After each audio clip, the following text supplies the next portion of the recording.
सह नो भुनक्तु सह वीर्यं करवावहै तेजस्विनावधीतमस्तु मा विद्विषावहै। ओम शांति शांति शांति। 18वां अध्याय 50 तक ये थे हम लोगों ने। इसके अंदर बहुत सुंदर विषय का विचार हो रहा है कि व्यक्ति अपने अपने वर्ण के अनुसार कर्म करे और कर्म करते हुए, क्योंकि अपना स्वाभाविक कर्म जो है उसके अंदर कई लोगों को अपने कर्म में हीनता न आ जाए, इसलिए उन्हें कहा कि अपना कर्म कभी भी कनिष्ठ नहीं हो सकता है। अपना कर्म हमेशा श्रेष्ठ ही। श्रेयान स्वधर्मो विगुणः परधर्मा स्वनुष्ठिता। दूसरों के कर्म का अनुष्ठान करने के वजह से हमारा खुद का कर्म जो है, स्वधर्म जो है, विगुण लगता हुआ भी, चमक धमक वाला न लगता हुआ भी, वो अपने लिए श्रेष्ठ है। इंद्रिया, मेरी इंद्रिया है, इंद्रिया अपना अपना काम करेगी, है ना। तो वो अगर अपना काम करना छोड़ देगी तो हमारा शरीर चलना भी मुश्किल हो जाएगा। हमारे हर एक इंद्रियों से अलग अलग जो उनके अपने कर्म होते हैं, मल मूत्र त्याग, आंखों से नाकों से जितनी सारी जो व्यवहार होता है वो अपने लिए वो श्रेष्ठ है।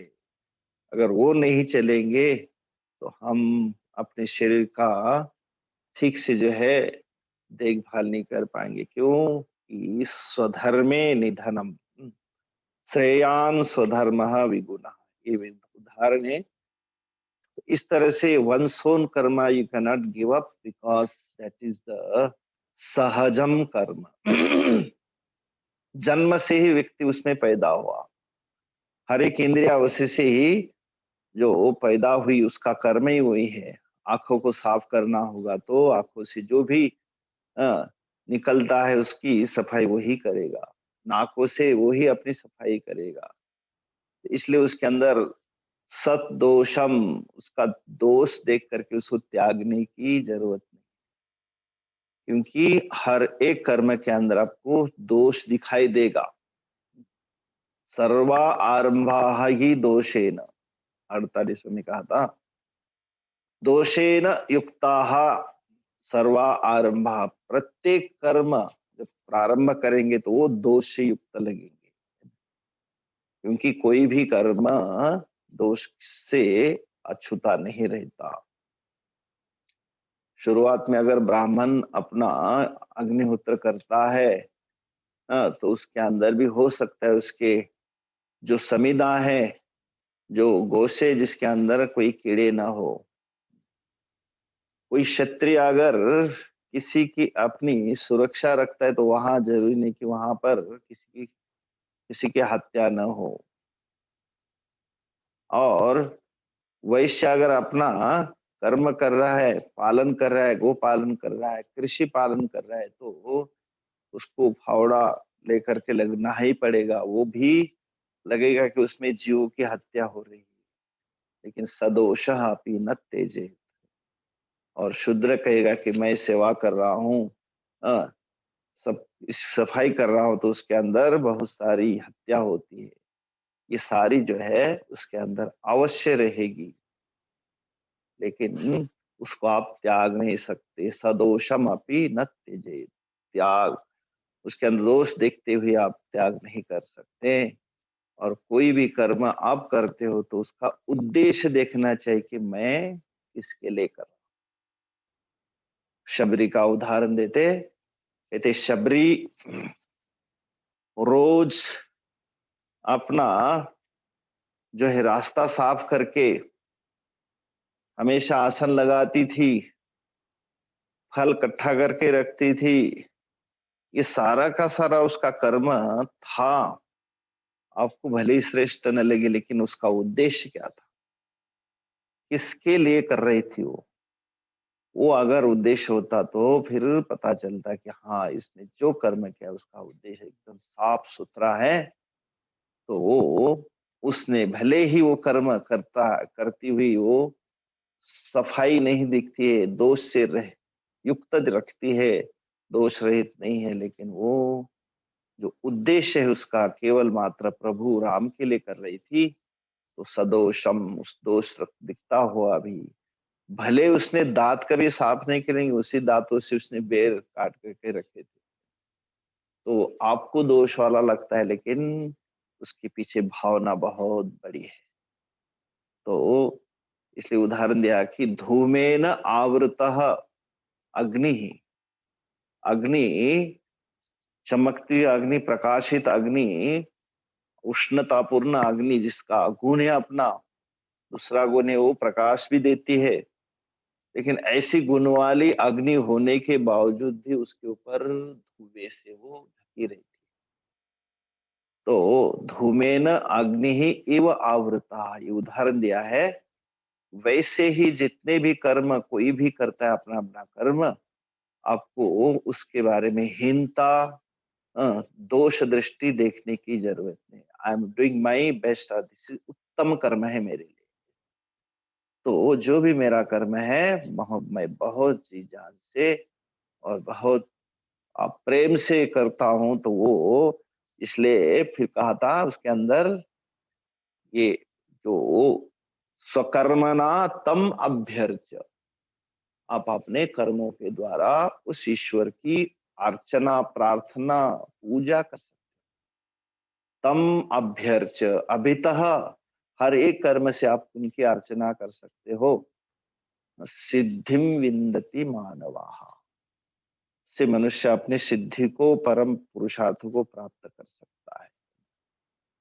तो किसकी पूजा करेंगे? यतः प्रवृत्ति ही भूतानाम येन सर्वमिदं ततम्, जिससे कि सारी सृष्टि जहां से निकलती है, सारा संसार जहां से आता है, यतः प्रवृत्ति भूतानाम येन सर्वमिदं ततम्, सारा का सारा विश्व जिससे व्याप्त है। ऐसा जो आत्मा है, ऐसा जो तत्व है, उसी को कहा जाता है तम अभ्यर्च्य, उसकी आप पूजा करो। केन? स्वकर्मणा तम अभ्यर्च्य।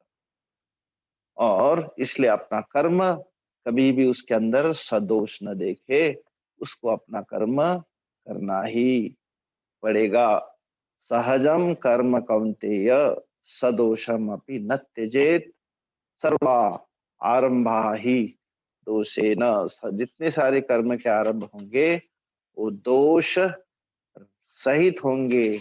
जैसे अग्नि इतनी निर्मल, सबको निर्मल बनाने वाली, लेकिन खुद जो है ढकी रहती है किससे? धुएं से। धूम आवृताः वह्निः, धूमेन आवृतः, वो खुद जो है ढकी रहती है, लेकिन उसको धुएं से भले ही लगती ढकी, लेकिन उसको धुआं अपना उसके ऊपर मलिनता नहीं डाल थोप सकता। वो अपने अपने हमेशा पवित्र है। और इसलिए कहा कि जो इस प्रकार से कर्म करता है और ऐसे करते करते करते क्या होता है, उसकी क्या होगी? योग्यता लक्षणा, नैष्कर्म सिद्धि ही, ज्ञान निष्ठा लक्षणा, उसकी ज्ञान की निष्ठा, योग्यता प्राप्ति। कैसे? कर्म जनित, कर्मजा सिद्धि ही, कर्म करते करते उसने अपने आप को जो है क्या क्या उसके लिए अधिकारी योग्य बना दिया। और ऐसा योग्य फिर 49 में कहा असक्तः बुद्धि ही, उसकी बुद्धि फिर कहीं भी क्या नहीं होती? असक्त नहीं होती। आसक्ति की संभावना है कहाँ?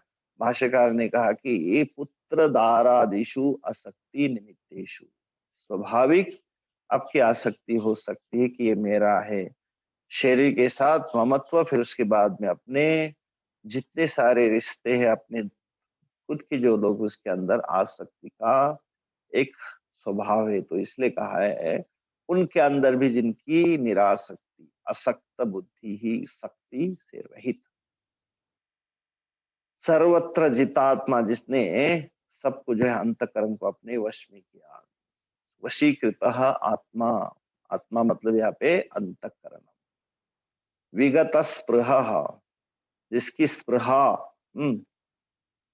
तृष्णा किसमें हो सकती है मेरा शरीर अ, मैं जिन साधनों को जीवन में अपनाता हूँ वो अ, ऐसी जो है देह जीवित भोगेश्वर जितने विषय है इंद्रियों के उनके अंदर तृष्णा स्पृहा हो सकती है, लेकिन इस व्यक्ति ने अपने ज्ञान निष्ठा से क्या क्या विगत स्पृहा और जो कर्म करके ही मैं फल प्राप्त करूंगा उससे ही मेरी इच्छा की तृप्ति होगी, वो जो है कर्म करने का एक उसके ऊपर पहले से जो कर्म नहीं करूंगा तो मुझे मिलेगा क्या, कैसे खाऊंगा, कैसे पीऊंगा, तो इस प्रकार से जो उसकी आसक्ति थी कर्म करने की जो भावना थी उसके अंदर कहते नैष्कर्म्य सिद्धिम उसको कुछ कर करके ही प्राप्त होगी जिससे ही मेरी तृप्ति होगी ऐसा नहीं, वो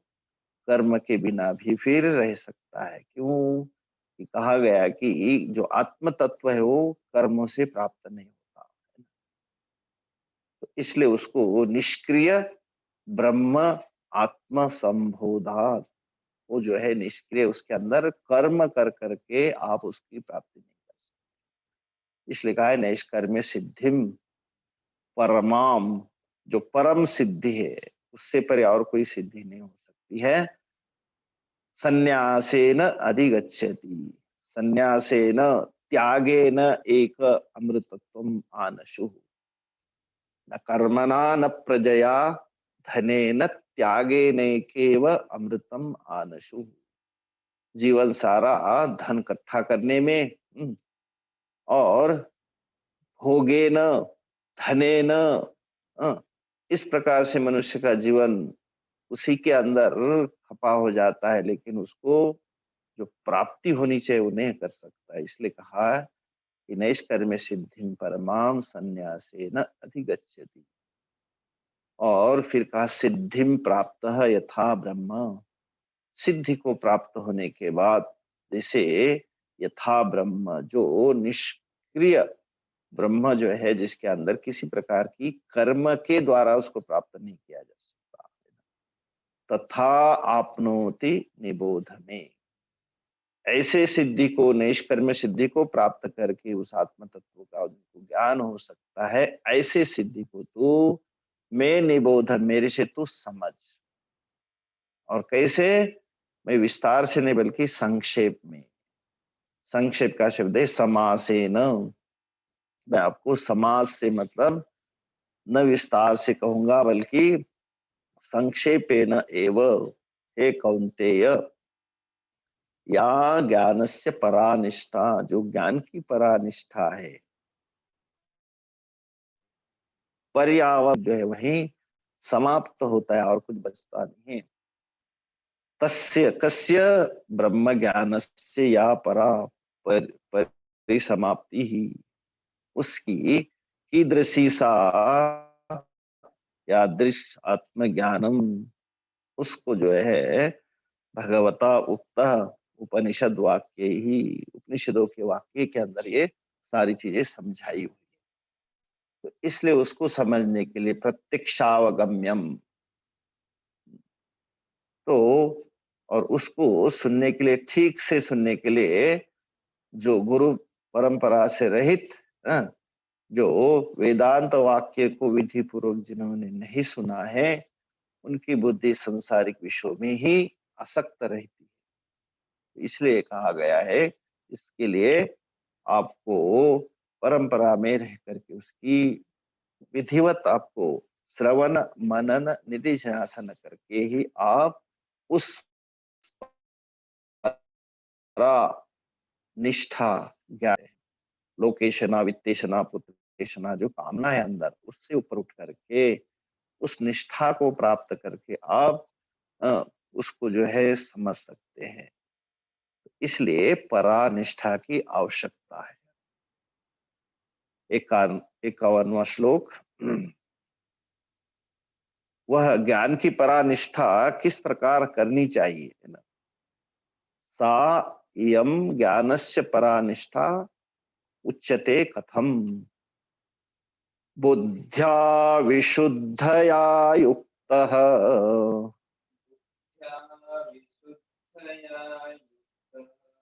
धृत्यात्मानं नियम्य च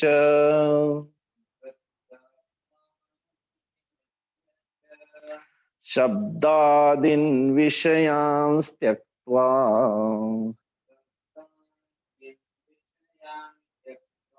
रागद्वेषो युधस्य च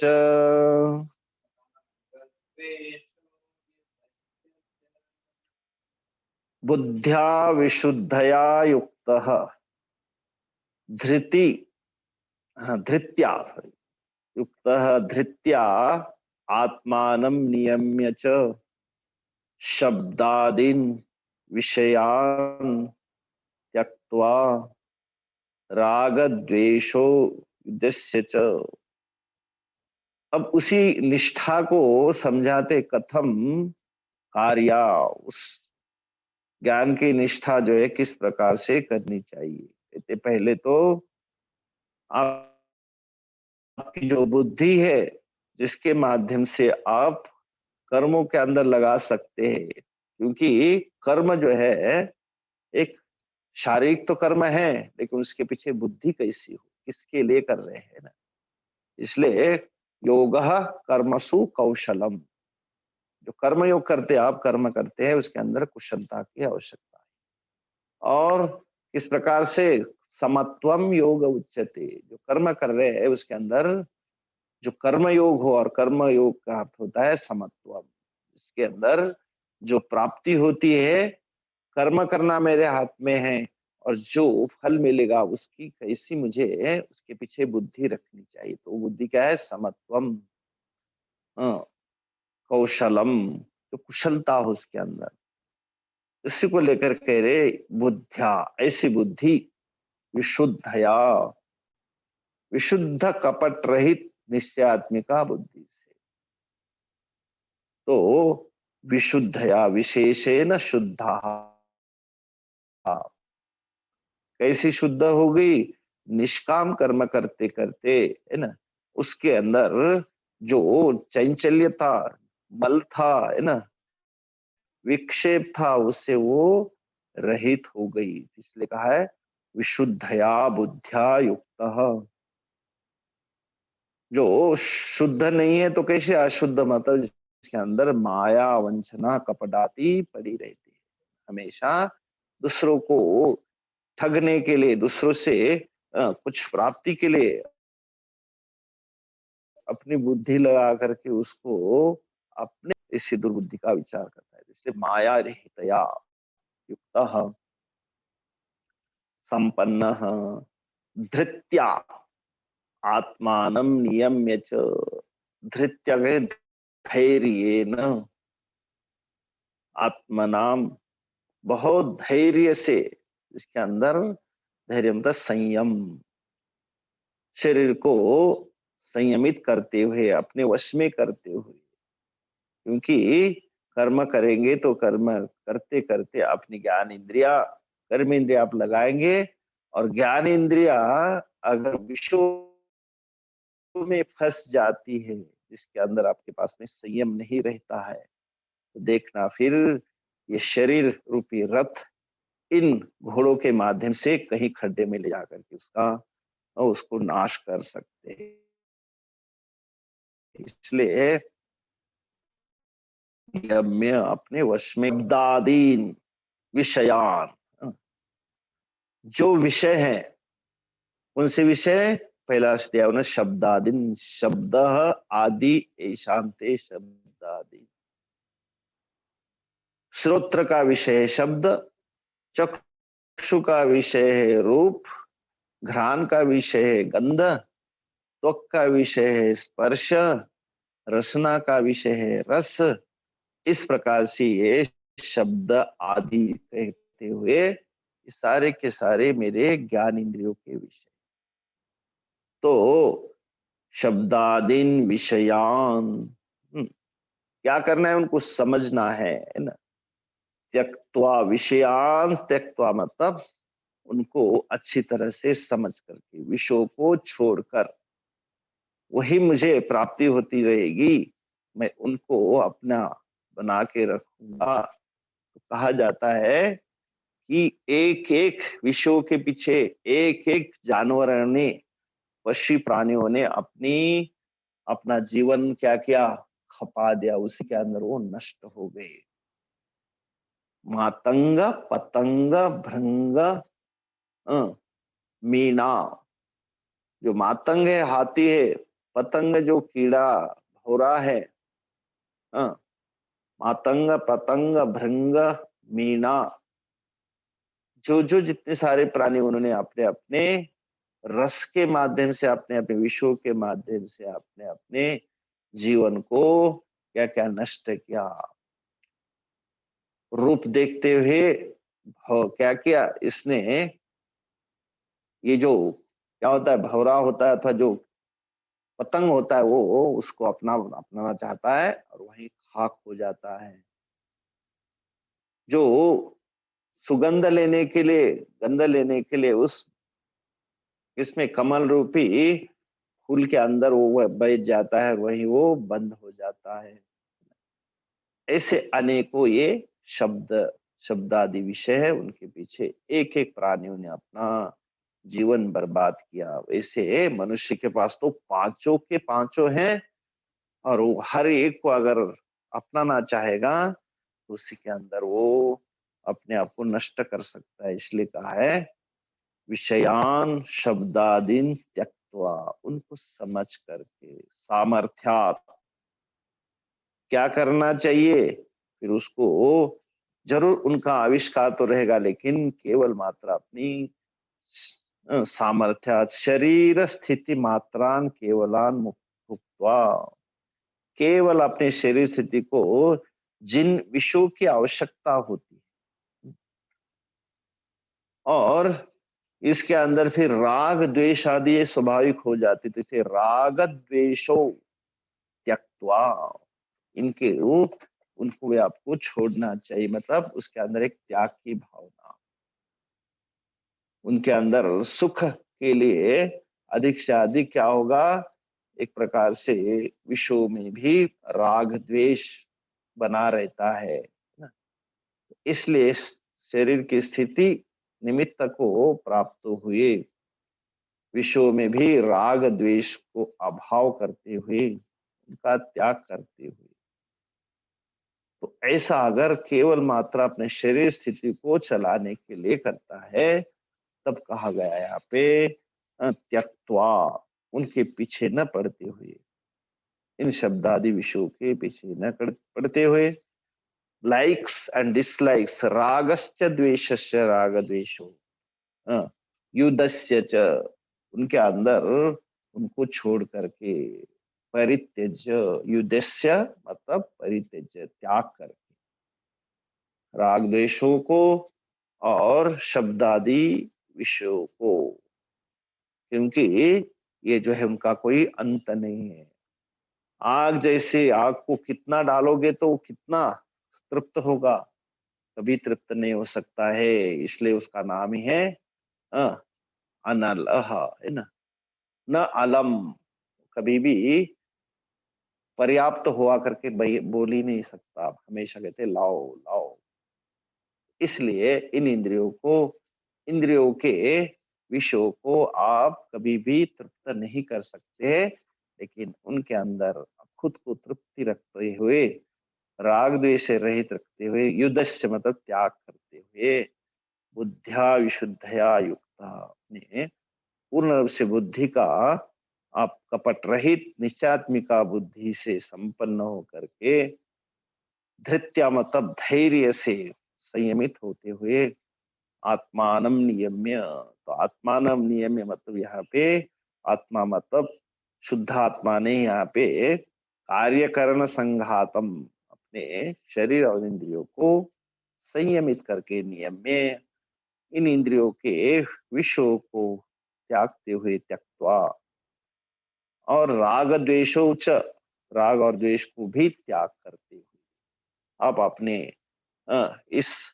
शरीर रूपी यात्रा को आगे बढ़ाते जाए, साधना में जीवन बनाए। कैसे? 52वें श्लोक, विविक्त सेवी लघ्वासी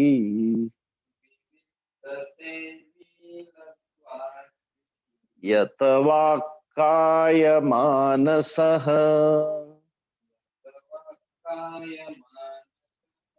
ध्यान योगी परो नित्यम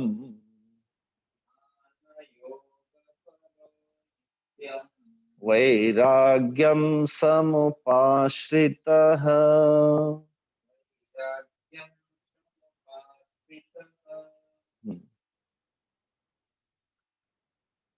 विविक्त सेवी लघु आशी यत वाक् काय मानसः ध्यान योग परः नित्यम वैराग्यम समुपाश्रितः।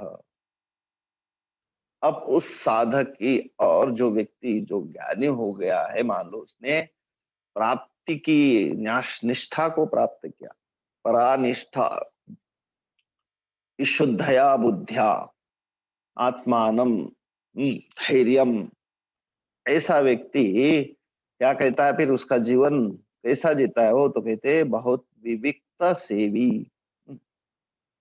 अब यहाँ पे विविक्त सेवी का अर्थ क्या है?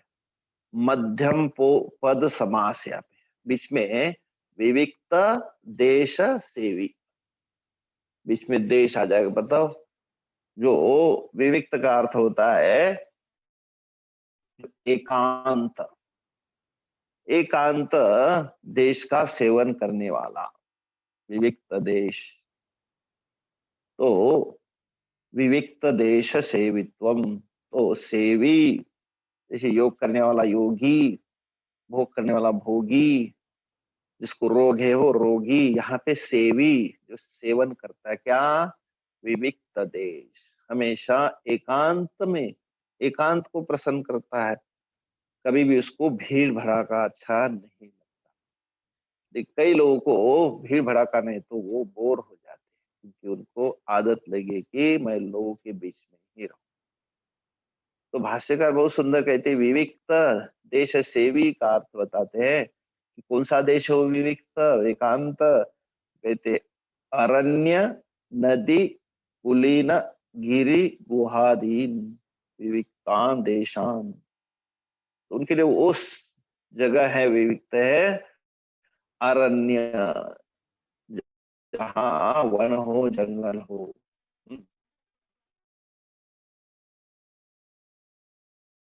हो किनारा।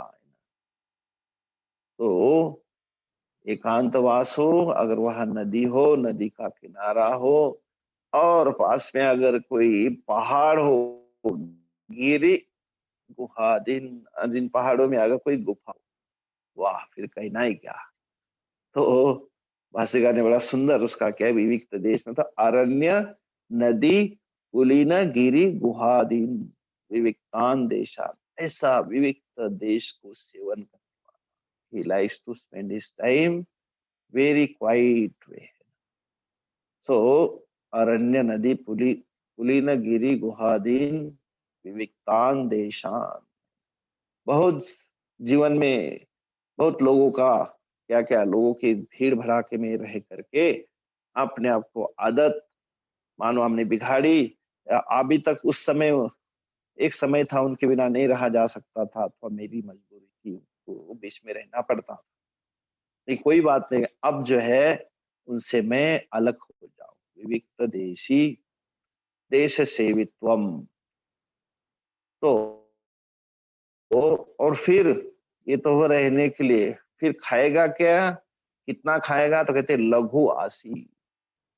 एक होता है लघु, दूसरा होता है दी, गुरु, गुरु और लघु। लघु का भाव होता है लाघव, मतलब छोटापन, कमीपना, और गुरु का भाव होता है गौरव। इस प्रकार से कहते हैं कि लघु आशी, बहुत कम से कम अपना काम चलाने वाला।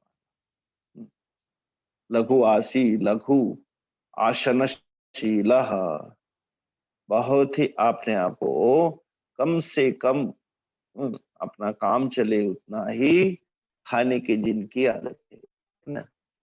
तो वो कहा जाता है ना, बचपन में हम सुनते थे, हम खाने के लिए जीते हैं या जीने के लिए खाते भाई। तो कई लोगों का स्वाद लेना है तो खूब जम के एक दिन पहले पता चलता है कल वहां पे आमंत्रण है, तो जो है अभी से अपने आप को भूखा रखना और खूब जम करके उस दिन उसका आनंद। तो कहने का मतलब आप उसको जो बांट दो, हम्म, जो भूख का जो दायरा है उसमें 4 हिस्से में बांट दो, तो कहते उसका आप 50% पूरयेत आसनेन अर्धम, आधा तो आप अपना भोजन को, तीसरा बचा वो, तीसरा जो है उसको पानी से भर दो, तृतीयम उदकेन तु,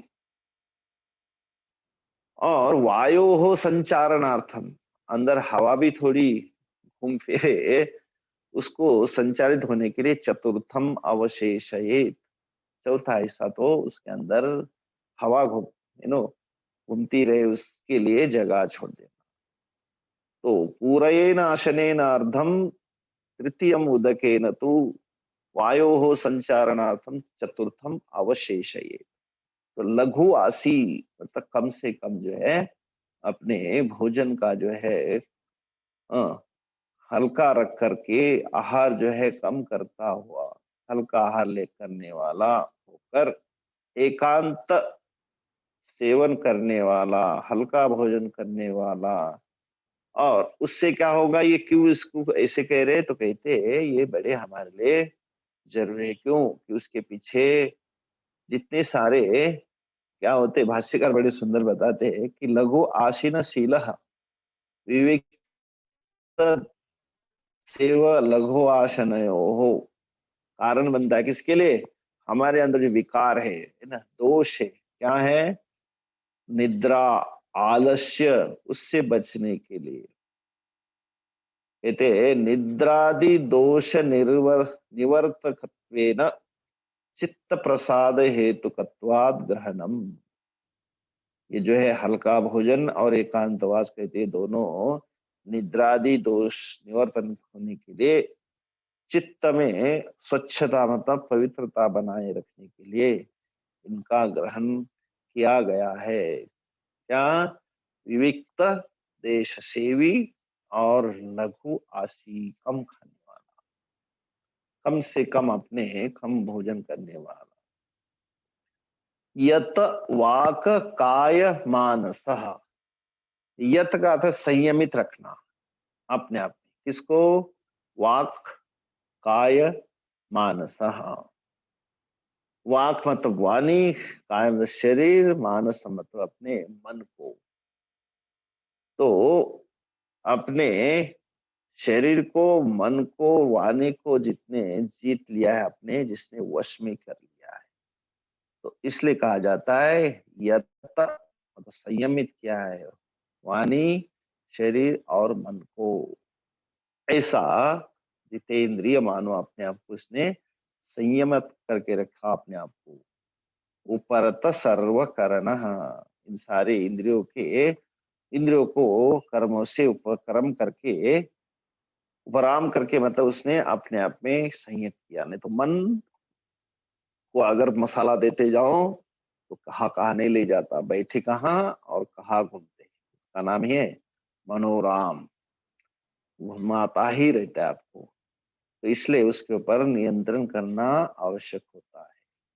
कोई कोई अपने शरीर को बैठे बैठे कुछ कर रहे और हिलाते रहेंगे, हाँ, वाणी कुछ ना कुछ बड़बड़ाती रहेगी, उसको उसके बिना नहीं रहा जाता। इसलिए कहा यथा, मतलब उनको संयमित करते हुए, ध्यान योगी परह, और उसका मुख्य उद्देश्य की नित्य ध्यान योग में परायण रहता हुआ आत्मस्वरूप चिंतन का नाम है ध्यान, है ना। तो ध्यान ही कहते हैं कि आत्मस्वरूप चिंतनम ध्यानम, ध्यान करना विषयों का नहीं, जीवन भर तो हमने चिंतन बाहर का ही किया। अब आखिर तो कहते कि समेट लो सारे चित्त को संसार से, बहिरंग से अभी अंतरंग बनाओ। तो अंतरंग मतलब अध्यात्म, जो अपने आत्मा का ध्यान करा। तो इसलिए समझ करके, समझे शास्त्र से, आचार्य से, और तब जाकर के उसका चिंतन किया जा सकता है। आत्म स्वरूप चिंतनम योग, तो ध्यान योग आत्म विषय एकाग्रीकरणम, तो ध्यान योगो, ध्यान और योग को एकाग्र करना मतलब संयमित करते हुए उसके अंदर अपने आप अंदर झांकना। ठीक, एकाग्रीकरणम तो ध्यान योगो। और ये ध्यान जो है केवल कभी कभार नहीं है, तो कहते ये तो आपका जीवन का एक नियम हो, नित्यम, निरंतरम, नित्य ग्रहणम, मंत्र जपादि अन्य कर्तव्य अभाव प्रदर्शनार्थम। यहाँ कहते हैं कि उसके साथ नित्य पद का अर्थ ग्रहण इसलिए क्या है कि अन्य कर्तव्यों का अभाव दिखाने के लिए किया गया है ना। कि बाकी चीजें जो है कर्तव्य आपके, वो भी कर सकते हैं आप, मंत्र जप, हाँ, मंत्र का उच्चारण करना, पूजा पाठ आदि जितने भी सारे, वो अगर आप नहीं करते तो ये करो, वो नहीं करते तो वो करो। कम से कम आप जो है ऐसा पुण्य फलम कमाए करेंगे जिससे कि ये कर्म करते करते नित्य ग्रहण ऐसा कर्म करेंगे। ध्यान है, अ, पारायण है, तो ऐसा योगी अपरह, ध्यान योगी हमेशा आत्मा को समझने के लिए, जानने के लिए ये सारे कर्म करता है नित्यम। और उसके पीछे हो वैराग्यम, वैराग्य किसको कहते, यह पर लोकेशु विराग, जहाँ इस संसार में जितने सारे क्या है, बहुत सारे ऐसे आपके पास में आने जाने वाले ऐसे आकर्षित चीजें हैं जो आपको आकर्षित करते हैं हमेशा, इट टेक्स यू अवे। तो कहते दृष्ट अदृष्टेशु विशेषु वैतृष्ण, जितने सारे भोग है इस लोक के परलोक के, जिसके अंदर मेरा चित्त हमेशा आकर्षित रहता है, तो उसके बारे में वैराग्यम। जो विराग शब्द है, राग का अर्थ होता है अटैचमेंट, आसक्ति, और विराग का अर्थ होता है जिससे राग मतलब अटैचमेंट निकल गया, तो उसका भाव होता है विरागस्य भावः वैराग्यम, जहाँ आपका अटैचमेंट निकल गया, वैराग्यम। और एक नित्यम समुपाश्रिता, उसका निरंतर जो है सम्यक उपाश्रिता, उसका उसके आश्रित होकर के सदा वैराग्य संपन्न होकर के, इस प्रकार से उसको हमेशा अपना वैराग्य ध्यान योग यत् वा काय मानस लघुवासी विविक्त सेवी, ये सारे के सारे जो है उस ज्ञानी के जो है अपने नित्य कर्म है, वो अपने आप इसी प्रकार से अपना जीवन जीता है। ज्ञानी है तो भी करता रहेगा, अगर अभी ज्ञानी नहीं हुआ, साधक है ना, इज ऑन द प्रोसेस, फिर भी कर रहा है, इसलिए कर्म करता है तो अंतःकरण शुद्धि के लिए, ज्ञान ज्ञानी होकर के भी करता है तो भी लोक संग्रह के लिए, ये समझते हुए कि ज्ञानी जो है इस प्रकार से अपना कर्म करता रहे। तो इसलिए हम लोग यहाँ पर अर्जुन के लिए कहा गया कि है अर्जुन, अपने अपने कर्म को करता हुआ व्यक्ति क्या कर सकता है, अपने परम पुरुषार्थ को, निष्ठा को पा सकता है। इसलिए 50 में कहा था ना, साथ में बोलते हैं 50। सिद्धिं प्राप्तो यथा ब्रह्म तथाप्नोति नैव कौन्तेय। निष्ठा ज्ञानस्य या परा विशुद्धया युक्तः धृत्यात्मानं नियम्य च शब्दादीन् विषयान् त्यक्त्वा रागद्वेषो युजस्य च विविक्तसेवी लघ्वासी यत वा कायमानसः ध्यानयोगी परो नित्यं वैराग्यं समुपाश्रितः।